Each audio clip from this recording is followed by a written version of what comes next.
Hello, welcome to AT&T ThreatTraq for September 15th, 2015. This program provides network security highlights, discussion, and countermeasures for cyber threats.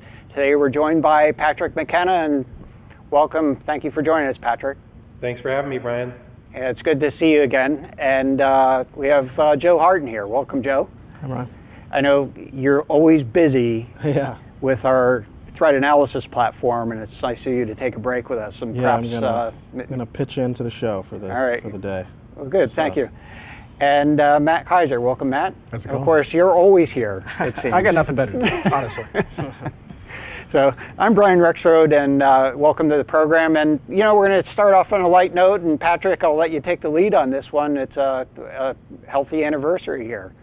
Yeah, today's a special day. Now, I think many of you will be seeing this after the fact, but for your employees that are in SecOps between the ages of probably 25 and 45, maybe even 50, a special anniversary happened. It was September 15th, 1995, that the incredible piece of movie-making history, Hackers, was released. And so all of the security community is a Twitter talking about how much they either love or hate or love this movie. It seems to be inversely proportional to how old you are and your affection for movie making versus if you're younger and you want a true hacker story. There's a lot of complaints about how this movie doesn't accurately reflect reality. I'm wondering, what do you guys think? Is this a great movie? I think it's a 9. Is it a 9 or is it a 1? I'm going to give this to Matt first because he had the most compelling. I'd give it a 9 out of 100, yeah, definitely. Matt, were you 6 when this came out? No, man. But I do recall that I've definitely played drinking games to this movie. Basically, whenever any says hack the planet or anything incredibly outdated, like oh my gosh, it's a 14.4 modem or something. They're gushing over like MIPS architecture or something. I forget what it was, but just like wow. Yeah. Well, you know, full disclosure here, I don't know whether to be happy or disappointed that you said it was between like 25 and 45. But I happen to be a little over 50.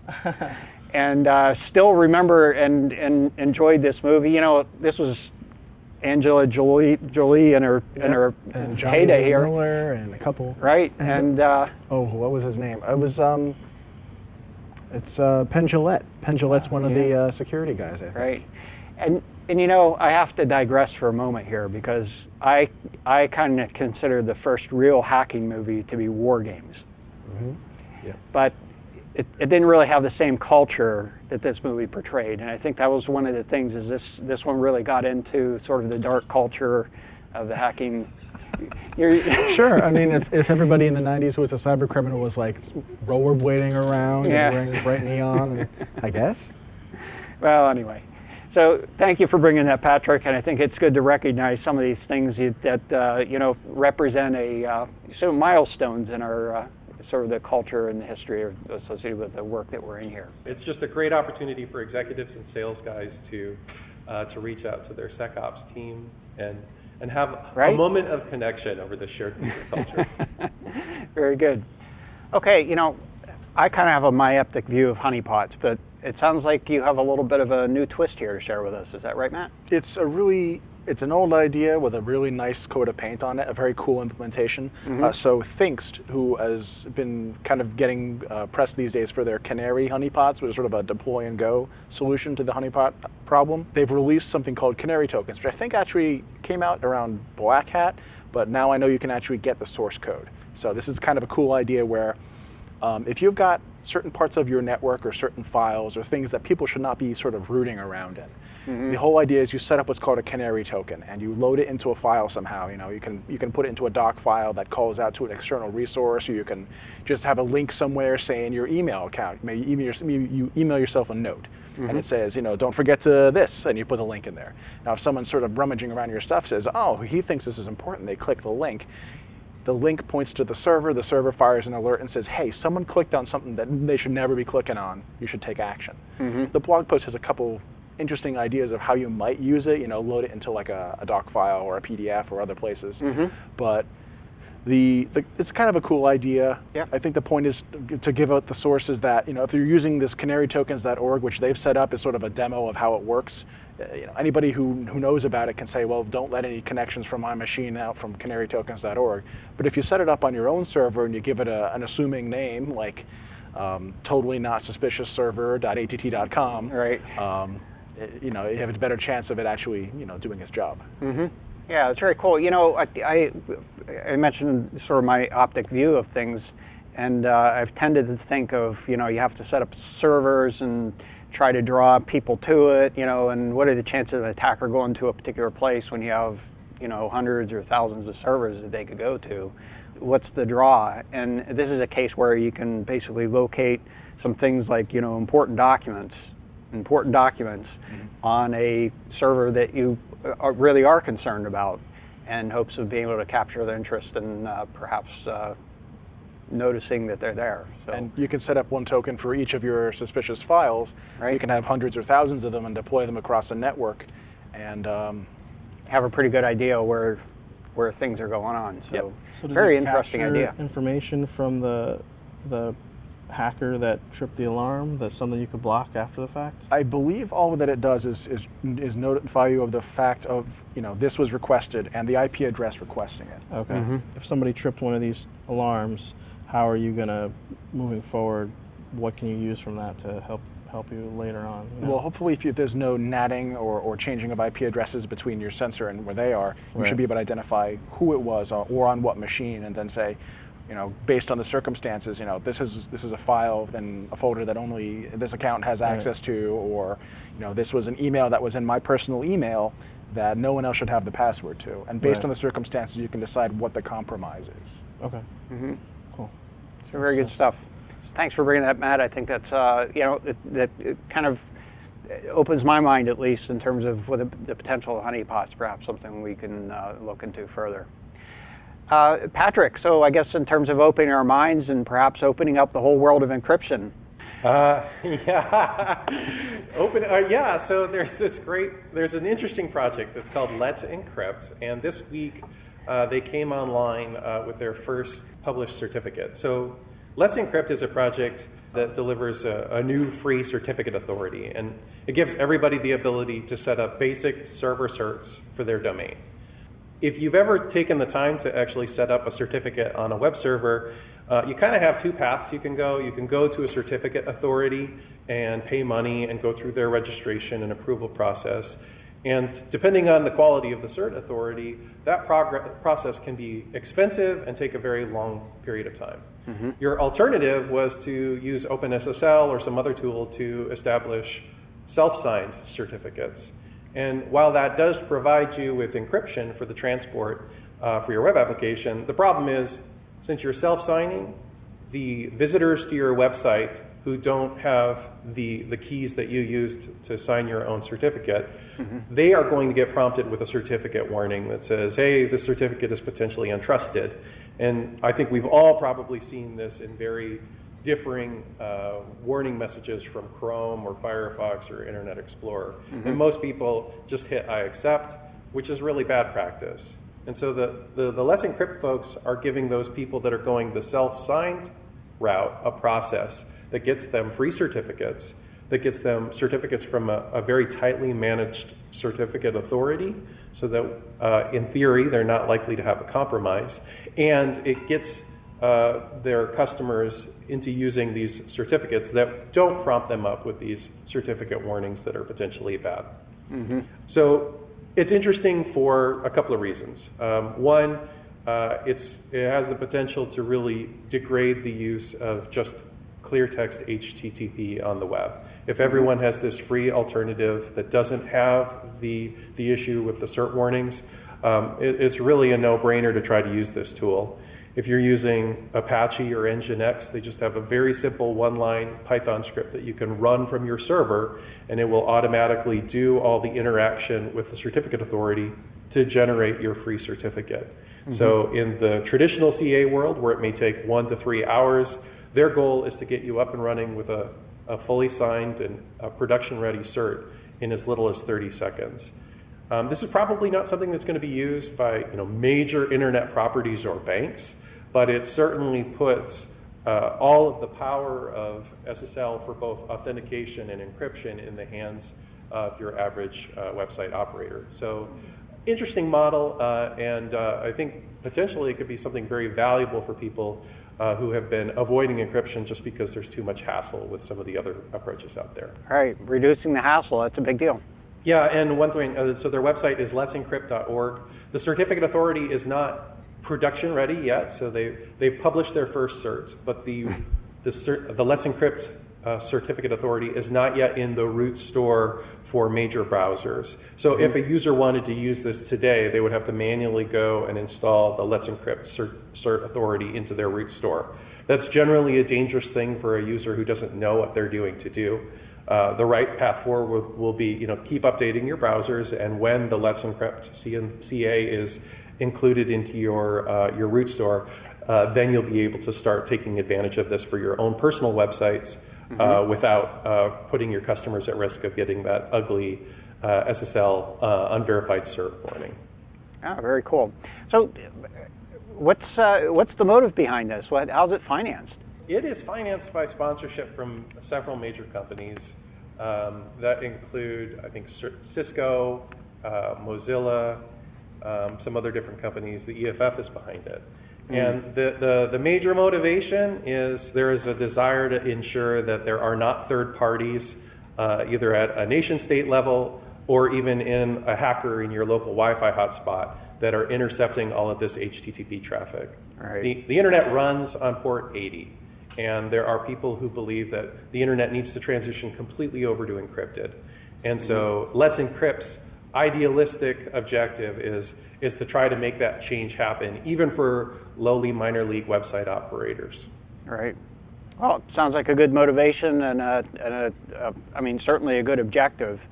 And so I guess I kind of wonder, I think you sort of pointed this out, that it's probably not major properties that are going to be doing this. It's going to be sort of the smaller organizations that go down this avenue. I'd be kind of curious to understand or get the perspective of, some of the certificate authorities, the ones that are trying to make money on this business, and how they think that's going to impact their business. But perhaps that's not a security topic, perhaps that's a business topic. Well, I think, for the average security expert or the people that are advising companies, what does this mean for them? Since they're probably not going to take advantage of Let's Encrypt. Well, I think the things to look out for is you're going to see a lot more pressure to get all of your web traffic encrypted properly. You're also going to see some pressure for implementations of the appropriate level of encryption. So TLS 1.2 is what we should all be running today. Nothing SSL v2 or v3 or older. The other thing to consider is certificate transparency is an idea that is baked into the Let's Encrypt project, which is basically a daemon that runs that people can query to validate that a certificate authority has not been compromised and published an illicit certificate for another company, like the DigiNotar event.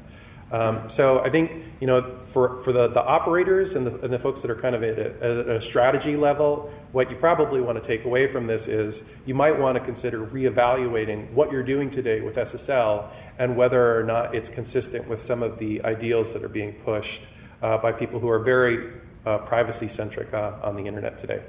When you brought this up, it kind of helped me to reflect on some of the things that we've dealt with in terms of malware. The malicious actors, the attackers, have been using certificates actually quite prolifically, encrypting their traffic for some time now. And in fact, we've seen cases where they don't use the self-signed certificates either. They go and steal certificates from somebody, and perhaps they're expired, but the malware doesn't care that the certificate's expired.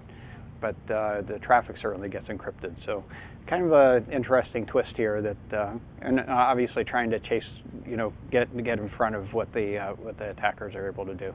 So, I wish I knew a little bit more about this, but I'm seeing a setup time of 20 to 30 seconds. I'm wondering what the validation of the site actually is, what the process is behind it.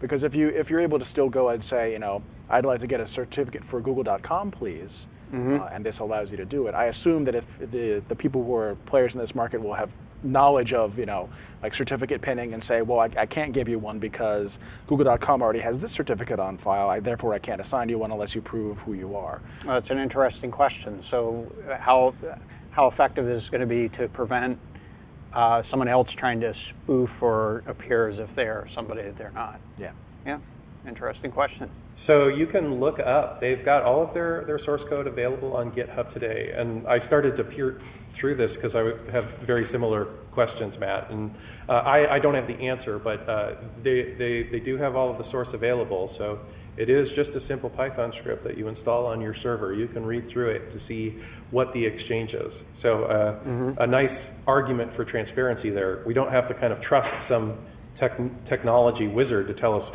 what's happening. We can actually go through, look at the code, and confirm that things work as we expect them to. Probably worth you taking a little closer look at. So the next topic we're going to address here is actually a top 5 for the week. And this week we're going to talk a little bit about controls for DNS servers. And the inspiration behind this was actually an article that I ran across in InfoWorld. And the title of the article happened to be How to Stop Your DNS Server from Being Hijacked. It's by Roger A. Grimes. And, I have to say, when I started looking at it, I expected something different than I actually saw. This title is a little bit misleading. He goes into it, the article is actually relatively accurate in terms of what things that need to be done, but it's really focused on preventing DNS servers from being abused. He used the word hijacked, but abused for denial of service attacks. And, we frequently talk on this program about reflective denial of service attacks. The first protocol, at least that we readily have recognized in using reflective denial of service, is DNS. And in fact, there was a lot of use of DNSSEC as a part of that, signed DNS responses to provide an amplifying factor. So in any case, whereas DNSSEC is intended to keep from hijacking or poisoning DNS servers, this is a case where we're talking focused a little more on preventing DNS servers from being abused for the purpose of reflective denial of service attacks. So the first one here, we'll give it to you, Matt. What would you recommend we do? So the first one is really to make sure that if you're running an open relay DNS server, that you fully intend to be doing that. So right. If you're running a DNS server and it's really meant for your company or your organization, if you don't need to be exposing that to the open internet and resolving DNS for other people, don't allow it to happen. I mean, it's a service that uses UDP, but for most transactions. And as we know, UDP is easy to spoof a source address and use it for a reflective attack. So right. if you don't have to be providing it, don't do it. All right, good. So close down to open DNS servers. Yep. All right, next one, I'll go ahead and take it. And for the ones that need to be there, and this is, I think, particularly kind of focused on authoritative DNS servers because there are resolvers that basically go find the authoritative servers, and there are the authoritative servers that actually resolve specific names. But in this case, we're going to talk a little bit about rate limiting. Now, rate limiting is actually a feature that was added to Bind, and I happened to be kind of working a little bit with Paul Vixie at the time when he was working on this, associated with Bind. And the idea here is to kind of keep track of who asked questions and what questions they asked, so that you can sort of keep that in state, so that if you get too many requests for the same thing, basically block it. And so you can control how many requests you're willing to accept in a particular period of time, and it helps to resolve this issue. That is part of the mechanism that's necessary in a reflective denial of service attack, is the opportunity to be able to create lots of questions and to be able to keep getting responses for those lots of questions. And invariably, they're going to end up coming from the same source, which is actually the attack target, that spoof source address. So rate limiting, resource rate limiting, I think is the official name as it's used in Bind. I think it's a feature, as mentioned in the article, that's coming out in Microsoft's DNS servers as well. So Matt, let's go back to you. What do you think we should do next? So the third point is disabling upward referral responses. Now that's kind of a mouthful, but the general idea is if a DNS server doesn't have the answer for you, in the olden days of DNS, it was the polite thing to say, I don't know what that is, but you can go and ask this guy over here who is the next guy up the chain, and he will probably have that response for you. turns out that response is maybe a 4 or 5 factor magnification than the request that it created, and we've got the same problem we did with the reflection, where someone asks a very small question, you get a very small response back. So most servers, modern servers, will disable this, because any resolver that's worth its salt will know if I don't get an answer from this guy, I already know the next person up the chain, right, because I can just go up another level of domain and just ask him. So if you can disable that referral on your server, you'll prevent the small amplification that you would get from using your server for that. Yeah, sounds like a good idea. So again, it's kind of along the theme of constrain the services that you provide to the ones that you expect to be providing it to. Yep. Right. All right, so let's go to you, Joe, and what do you think? So you can check for undesired DNS services. Basically, be proactive. Scan your network on TCP and UDP 53 for any appliances or wireless routers that show up unexpectedly. Take a look. You should have a good handle on what should be there and what shouldn't be there, and just get out in front of unexpected things that pop up on your own network. Yeah, so I mean, it's been all too often that we've found devices that they think they're designed for connecting to the internet, but from a security standpoint, they haven't been locked down and are offering services on the WAN side when they perhaps meant to have DNS just on the LAN side, and that potentially causes problems like this. So it wouldn't be necessarily impacting your DNS server per se, because this is a different DNS server, but it could impact your network service, right, or that device, because it's getting loaded down trying to conduct attacks against somebody else. So, and next one item, so what do you think, Patrick? Well, obviously, the most important piece of advice in all of security is things need patching, and it turns out that DNS servers are actually like super critical to the functionality of the internet. So I guess that may be an area where we should put some priority. And just like, there are vulnerabilities that come out all the time. Software gets updated all the time. The DNS obviously is something that is constantly being evaluated. And just at the end of July, there was a critical denial of service vulnerability discovered in Bind. So I can't really imagine a world in 2015 where anyone is operating DNS servers where they're not really paying attention to this, but you should be if you're not. So please make sure you are keeping your DNS servers up to date on their software releases. Yeah.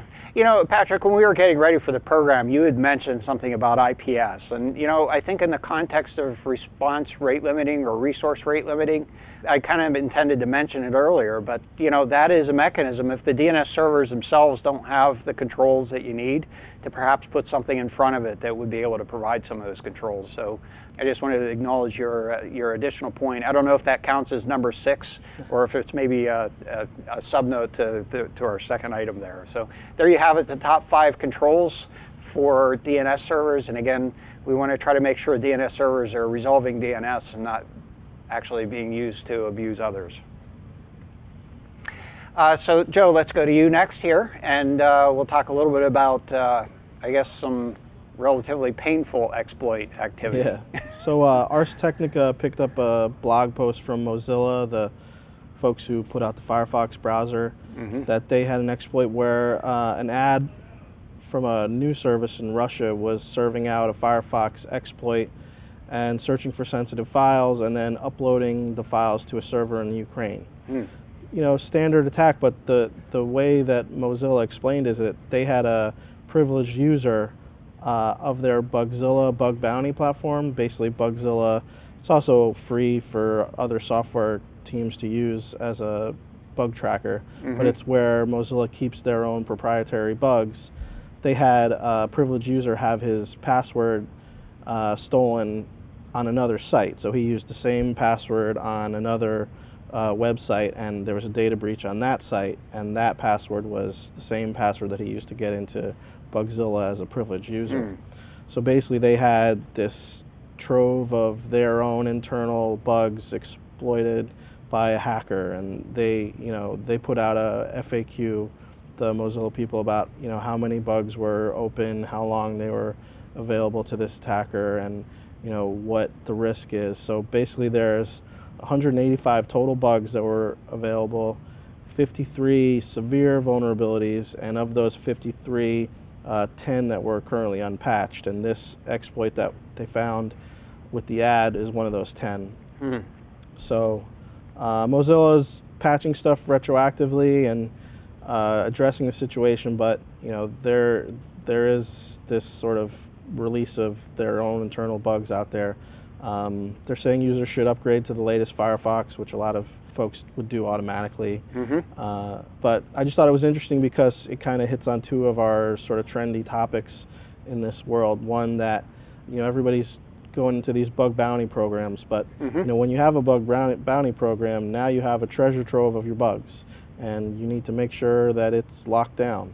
And having a user with one password to get in, and that same user not being controlled on how he uses passwords, probably not the best way to control your treasure trove. So they are going through steps of implementing two-factor and zoning off certain bugs to certain users, but it's one of those cases where it really shows you the value of some of these vulnerabilities and how you need to protect them. Yeah, sort of an unfortunate circumstance. My personal feeling is this sounds probably a little worse than it really is, in the sense that most circumstances the code is accessible, or it can be accessed through some means, whether through an exploit or maybe it's open source. But in any of those cases, those bugs are accessible by attackers if they have the will and the desire to get to them and find them. The question really becomes here, I guess this made it a little more convenient that those bugs were kind of right in their face. It's not as if they were introducing the bugs. It's a case where they were just more easily discoverable, and perhaps the opportunity to exploit those was a little bit right. more And any well. delay in patching known bugs, if Mozilla had these bugs that they knew about, they're sort of paying the price for the delay in fixing stuff that they knew about. So it's interesting. So Patrick, you were just emphasizing the need for patching, and what are your thoughts? I kind of disagree with you in terms of the quality of the problem here. Yeah. This reminds me very much of was it Aurora, the hack of Google's CVS solution back in, 4 or 5 years ago? Yeah, it was always. It's difficult to defend a situation where you have any access to sensitive production infrastructure and you're reusing passwords in any public forums. I've recently saw on Hacker News, so there was some publishing of someone else's custom proprietary algorithm for remembering a password for individual sites. And really where things break down is if you have to change a password, suddenly you have to change your whole algorithm, and you lose whatever you used across older sites. So this is a really great example of the need for password management solutions, and a real important anecdote to remember. If you are operating at a company where you're responsible for browsers used by millions of users, or any software used by millions of users, you need to make sure you have incredible password hygiene and two-factor authentication. That is a real disappointing situation. So yeah, we need patching, but I guess it should be real obvious, given that we have companies whose job it is to sell vulnerabilities to various different actors. If you're operating software used by lots of people, you're a target, and that password needs to be unique and strong. You cannot reuse that elsewhere. Excellent points. I think you really hit the nail on the head there. And notwithstanding my sort of downplay of the significance of the consequences of this, but the points that led to it, I think, are very significant and right on point.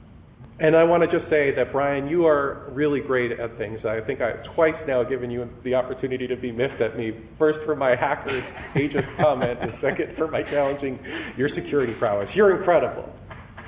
Oh, gee, thanks. Go ahead, Matt. I just wanted to say, Patrick, your mention of that, the guy's password generation algorithm that got leaked to the internet, that had me thinking.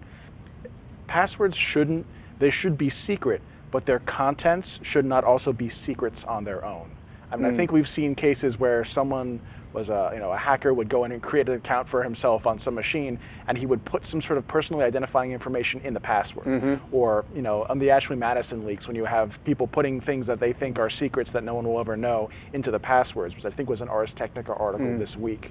If you're going to be generating a password, exposure of the password should not cause you extra damage beyond the fact that it was a password. Right. Yeah, absolutely. Okay, well, very good story. I'm glad this it inspired some good discussion here. And now for like the gee whiz, this is weird. Little gizmos that steal your stuff. Okay, so go ahead, Matt. So this is probably the coolest thing I've read all week. Yeah. Brian Krebs of Krebs on Security, who I think everybody who watches our show has heard of him at this point. He went to Mexico for 4 days on a trip, specifically to take a look at Bluetooth skimmers on ATMs in Mexico, and particularly in luxury tourist areas like resorts and resort towns. Right. Now, did he mention why he picked Mexico? Because he did receive a tip from someone who is remaining anonymous to say that this was going on, this activity. And what I should probably explain what this is. It turns out that some criminal element is approaching ATM technicians in Mexico and offering them a sum of money above what they would normally pay their salary to introduce a device into the ATM. So it's inside. Inside of the ATM. So it's an insider putting something inside. Correct. Okay. These are skimmer devices, which Krebs has written about numerous times before. The interesting twist on this one is that they have a Bluetooth radio inside of them. So as they skim the data, they save it, and if someone comes by with a phone and fires up the Bluetooth, they will see basically a Bluetooth beacon with the name Free to Move, which is the name of a manufacturer of these Bluetooth beacon devices. Now, as we understand it, thieves come within maybe 10, 20 feet of the ATM, fire up their Bluetooth, and retrieve files off the device. So as far as anybody knows who's just watching, this guy has never interacted with the ATM, but he's still retrieving the card data. That card data is protected, the device is protected with a PIN, but the data is also apparently separately encrypted. So whoever these guys are, they're basically the mules. They have no right to see the data. They're probably returning it to some other person who will later, decrypt it, give them their cut, and save the rest. So there's some very cool videos on the site where he shows, his personal phone walking up to ATMs in these locations. He talks about, talking to the owners of a hotel who didn't realize this device was there, or various people in the airport that he had found about 14 of these different ATMs in different places in Mexico. Wow. That's So quite a few. it's a multiple part story. I'm dying to see where this goes because there's been two parts released so far. But honestly, pretty sophisticated, pretty exciting stuff. Okay. Well, And all they'd have to do is rename the name the Wi-Fi is broadcasting as, and it wouldn't be easily detectable. Right, the Bluetooth beacon, they could have renamed what the name was, Yeah. but there was someone in the comments saying they would also, if you wanted to do it right, you could detect it by the Bluetooth hardware ID that gets Okay. broadcast as well. You probably need some other software because Krebs is just using the default Android, and it says it by name, not by hardware ID. Right, okay. But anybody who knew a little bit about Bluetooth could go basically war walking for these devices, and when one shows up, they could mark it and say, okay, I'm within 10 feet of a skimmer device. But for a novice, if you ever see a free to move Wi-Fi, you know something funny is around, huh? Potentially. It seems that whoever put this scam together wasn't expecting anyone to be looking for them, so they're all named the same. Yeah. I'm sure that after this, enough people will have read the article that whoever tries it next will try to be a little more discreet about naming the Bluetooth. so they shouldn't call it like compromised ATM or something like Totally that. not an ATM? Yeah. Yeah. Krebs got to be careful that nobody down in Mexico is looking for him. Well, he did make a point of publishing after he left. Yeah. Good You move know, there. I kind of wonder how much. This is neat because it's Bluetooth for transport, but I can't really see this as being an exceptionally secure mechanism for protecting your mules. If you were to sit down with like an Ubertooth and sniff in the proximity, you're going to know when someone who knows to attach for this device is going to be attaching to it.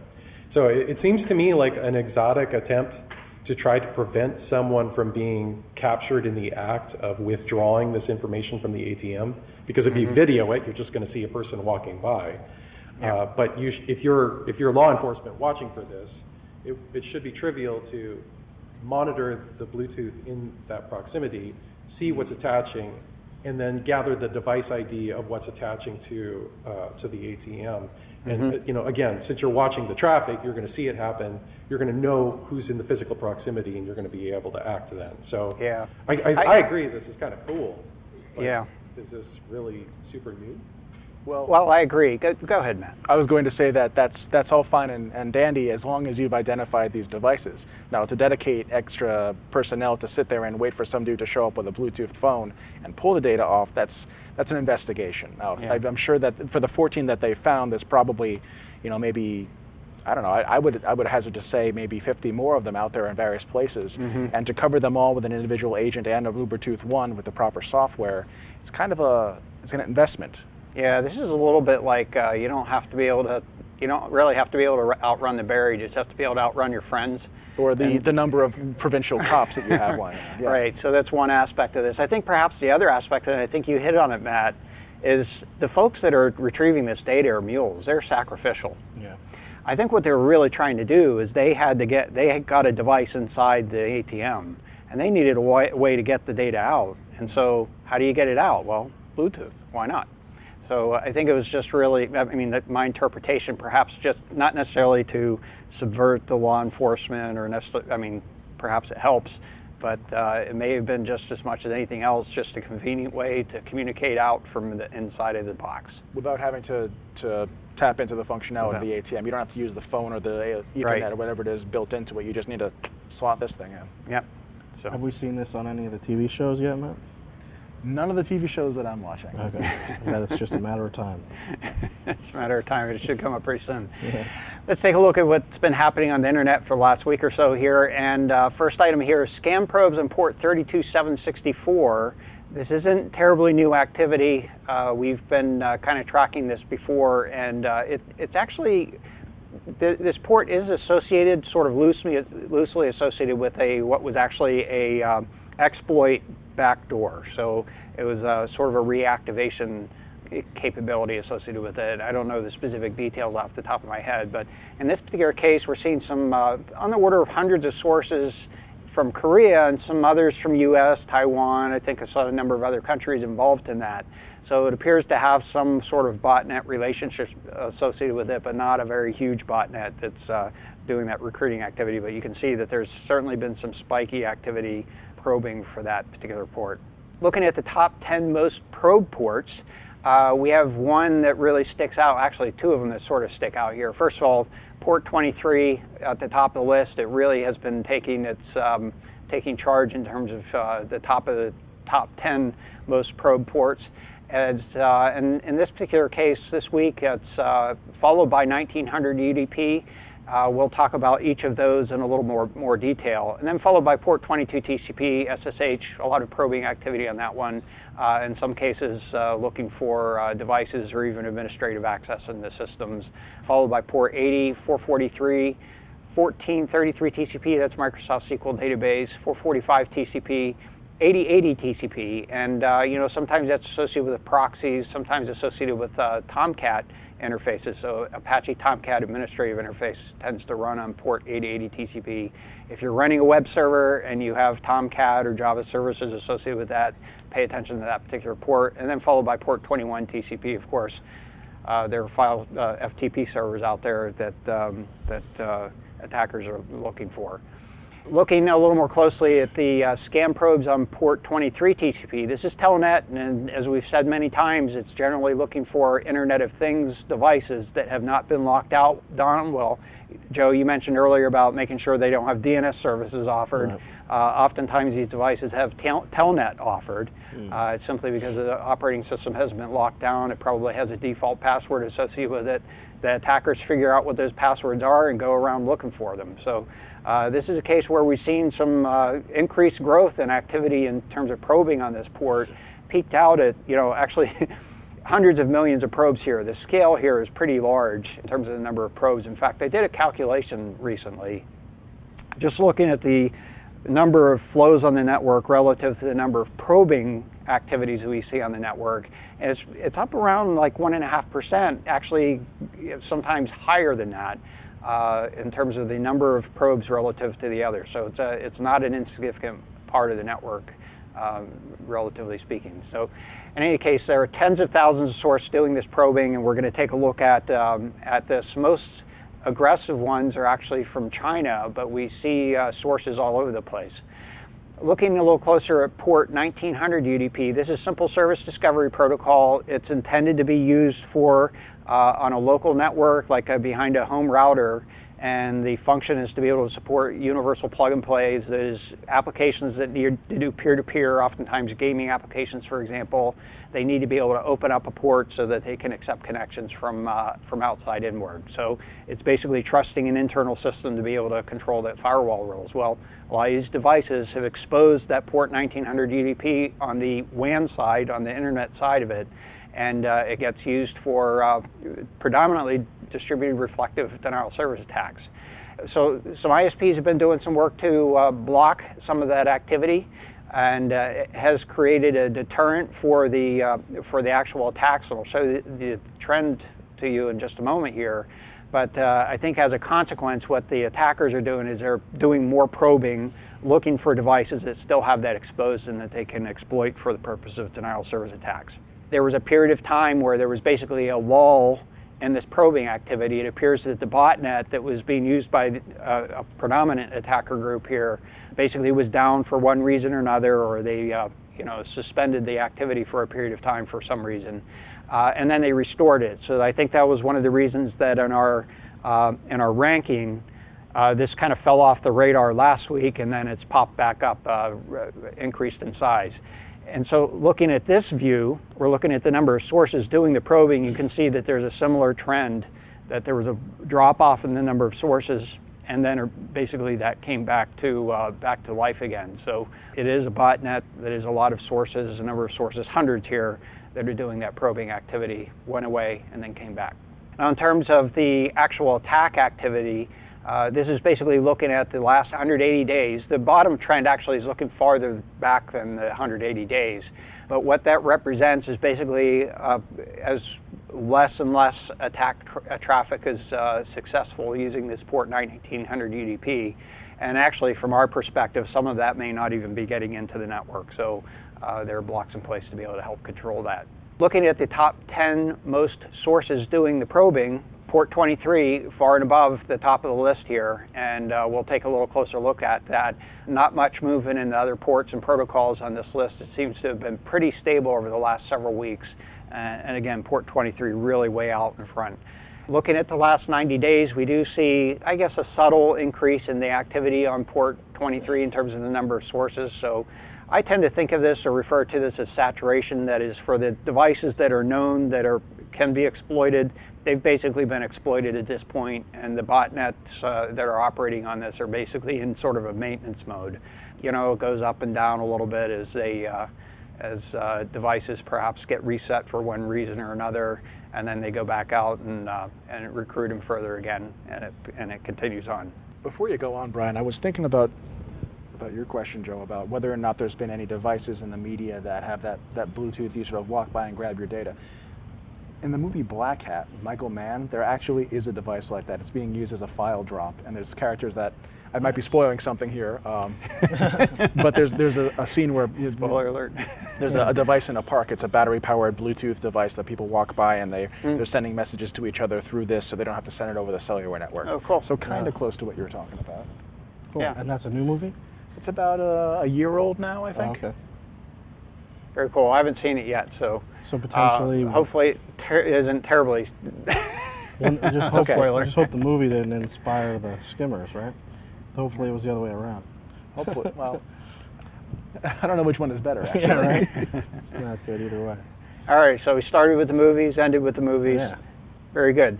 So that's our show for today. I'd like to thank you for joining us, and if you'd like to get in touch with us, and we'd like to hear from you, you can email us at attThreatTraq@list.att.com, and you can find AT&T ThreatTraq on the AT&T Tech channel. That's techchannel.att.com. It's on YouTube as well as on iTunes.